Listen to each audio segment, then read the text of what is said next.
Yun. Stop. Tanawa. May gold oh. May gold.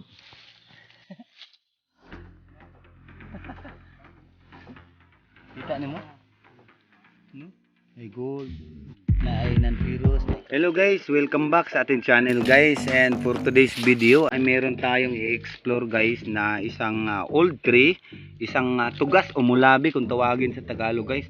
And then nandito tayo ngayon sa pinakatuktok ng bundok. Mapapansin nyo ang ating dinaanan kanina dyan guys. Ay napaka ano po siya, madamo. At medyo pangpang po ang ating lalakarin ngayon. So nandito na kami sa pinakatuktok. Ayan na yung old tree dyan, yung baliti. Tapos may hahanapin kami dyang tugas. Ito, nasa mapa ito guys na isang old tree. Tapos bandang west position. So pinuntahan natin kanina, iniskan natin yung biglo doon sa baba.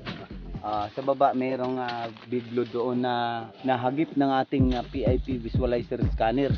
So mga nasa 500 to 700 meter distance nandoon sa baba. So ngayon ang hahanapin natin yung mga giveaways na nandito sa taas guys. So keep on watching, pupunta pa tayo doon sa itaas. So ayan, medyo makahoy dito sa ilalim. Tapos medyo madilim. Ayan, madilim po dito guys dahil makahoy.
So ayan, dumating na kami guys sa pinakatuktok ng bundok guys. So bandang west kami guys, doon sa mula sa ilog.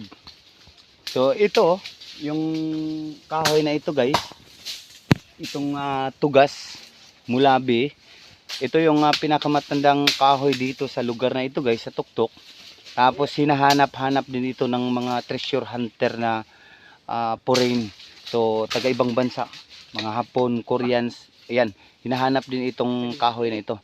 So ito, kami talagang pinuntahan talaga namin para ma-check itong buong lugar. So please keep on watching dahil i-scan natin yan gamit ang ating 3D na Nokta.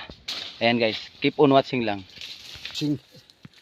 So ayan guys, nasa likuran ko guys, makikita nyo talagang napakalaki itong puno na ito guys, itong mulabi, tugas kung tawagin dito sa Bisaya guys.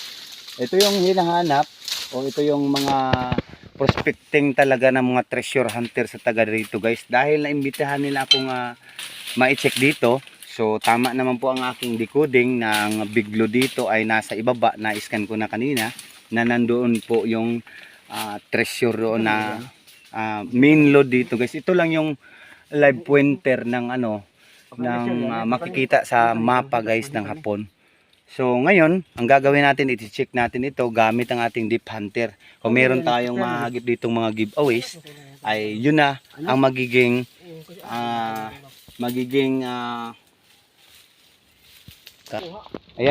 reference ng ating big load.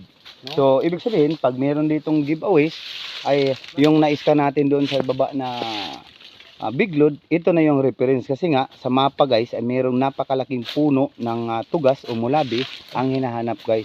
So keep on watching at gagamitin na natin yung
nanpiros na ikabiti. Kanina ni kung naay gold.